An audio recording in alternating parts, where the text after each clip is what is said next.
न्यायपालिका का पूर्णतः हनन है और इसको तत्काल प्रभाव से सरकार को चाहिए कि इसको बंद कर दे, क्योंकि इससे अधिवक्ताओं का मनोस्थिति और भी बहुत सी चीज़ों जिससे समाज में जो स्वयं लोगों के लिए लड़ते हैं, न्याय व्यवस्था के लिए सुचारू रूप से चलाने के लिए, गरीबों शोषित वर्गों के लिए अधिवक्ता समाज हमेशा खड़ा रहा है। किसी पास पैसा हो या ना हो, फिर भी अधिवक्ता समाज अपने तन मन धन से उस व्यक्ति का मदद किया है।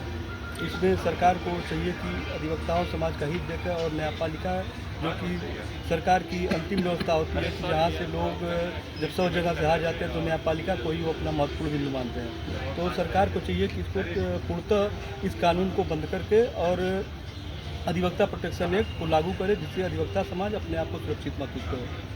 किसी जनता जब भी कोई त्रस्त होती है शासन प्रशासन से तो अधिवक्ता समाज को मित्र देखती है, वहाँ जाती है।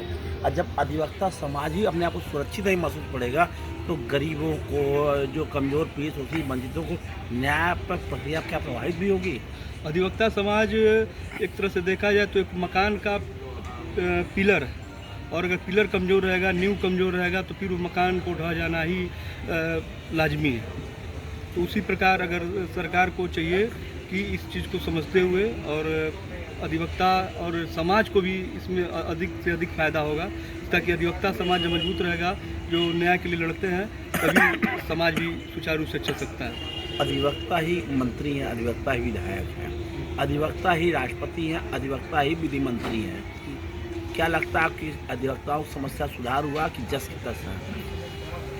सर, इस पे तो कुछ बहुत नहीं कहा जा सकता कि क्या, बल्कि ये लोग जब गए हैं वहाँ पे तो ये अपने वर्ग को भूलकर, अपनी जमात को भूलकर, अपने समाज को भूलकर ये लोग अपने दूसरे दुनिया में हैं। उनको लगता है कि अब न्यायपालिका का कोई इनका महत्वपूर्ण है, बल्कि इनकी पहचान ही एक अधिवक्ता के रूप से हुई है, जो विधि मंत्री हैं चाहे जो भी मतलब। जब एक अधिवक्ता पढ़ाई करने के बाद प्रैक्टिस करने जाता है तो उसके बाद परिवार, समाज सब आर्थिक रूप से कमज़ोर रहता है, तो क्या आपको लगता है कि अधिवक्ता जो बार काउंसिल बना है या जब मंत्री या अध्यक्ष, क्या उनको सहयोग करना चाहिए? बिल्कुल करना चाहिए।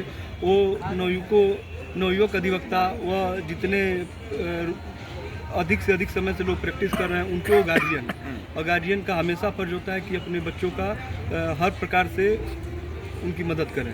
तो उसमें गार्जियन की भूमिका का रोल समझते हुए अपने आप को बार काउंसिल के मंत्री चाहे जो भी अध्यक्ष है, उनको इस पर पूरा मदद करना चाहिए। कई बार देखना पर मिलता है कि उनको जो देते हैं लोग, पारिश्रमिक देते हैं, वो एक मिनिमम मेजर वर्ग से भी कम मिलता है, जिसमें उनको परिवार का निर्वाह, सारी लायबिलिटी कैसे चलेगी।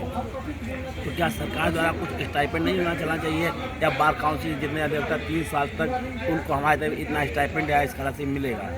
सर, इसके लिए बहुत से लोगों ने प्रयास किया और बार काउंसिल इस पे विचार भी कर रही है। अब आगे देखिए उन लोग का जो निर्णय होगा सबको सर्वमान्य होगा। यहाँ कई लोग आते हैं लेकिन आज भी बार काउंसिल जस का तस है, न सुधार हो रहा है, न कोई मैटर, न बैठने की व्यवस्था, न पंखे टूटे हुए हैं, न कुर्सियाँ टूटी हैं, न शुद्ध पेयजल की व्यवस्था है, महिला शौचालय भी नहीं है कि कोई महिला अधिवक्ता कुछ बात पड़ती तो बहुत दूर जाना पड़ा। इस मुद्दे पर क्या विचार है आपका?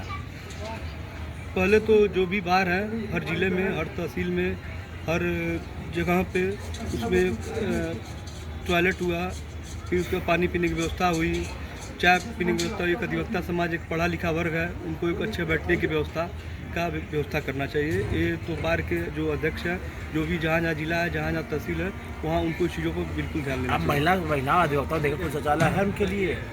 नहीं है शौचालय। आज जो है इतने बदबू भरते हुए है, कभी सफाई तो होती ही नहीं है। सर, इसकी शिकायत बार बार किया गया है विभाग में, और फिर भी इस पर कोई किसी को बहुत सुनवाई नहीं हो रही है, और हर वर्ग अपने आप में स्वयं लेकर परेशान रहता है, तो बहुत सारे लोग इस मुख्य बिंदु को उठाते नहीं हैं, जिससे गोरखपुर में राज्यपाल भी से प्रताप चल रहे हैं अधिवक्ता थे, यहीं से मसूदा त्रिपाठी भी हैं, भानु पांडे भी हैं, कई ऐसे हैं। तो क्या आपको लगता है कि अभी भी कुछ अधिवक्ताओं की समस्या हैं? अधिवक्ताओं की समस्या तो बहुत सारी चीज़ें हैं और उसको प्रयास करना शायद असंभव है, फिर भी हमारे अध्यक्ष जी हैं। आपके हिसाब से कौन कौन सी समस्याएं हैं? सर, बहुत सारी चीज़ें, जैसे शुरुआत में जो नवयुवक अधिवक्ता आते हैं LLB करके, उनको शुरू में कुछ पारितोषिक के रूप में मिलना चाहिए, जिससे उनको लगे कि हाँ हम इस फील्ड में और न्याय व्यवस्था के लिए कुछ चल सके। क्योंकि आज हर जगह पे आप कहीं से 2 कदम चलते हैं तो बिन पैसे का आपका वो संभव नहीं है। तो एक तरह से एक रोटी कपड़ा मकान के साथ एक पैसा भी लोगों के लिए अभी ज़रूरत बन गया है। कुछ माफिया टाइप लोग आरोप लगता है कि अधिवक्ता में घुस गए हैं, जिससे आम जनता और आम अधिवक्ता भी परेशान है। कुछ फर्जी भी घुस गया, कुछ पढ़ने वाले बहुत सारे लड़के जो लोग- नाम लिखाने के बाद घुस गया, पढ़े पास हुए ना, अधिवक्ता बन के घूम रहे हैं। बिल्कुल सर, इन सब चीज़ों में तो है ही, पर अब इस पे बार काउंसिल भी निर्णय ले रहा है कि जिस पे मुकदमा होगा चाहे जो भी चीज़ होगी उसको ध्यान में रख के अननेसेसरी जो भी अधिवक्ता लोग हैं उनको हटाएगा। जैसे राजा निशा का प्रकरण आया, पहले अधिवक्ता में हम लोग शो करते थे, बाद में उनकी पत्नी ने बताया अधिवक्ता छात्र है वो। तो ऐसे कई आ रहा है ब्लैक शीट, उन पर कुछ होना चाहिए जज।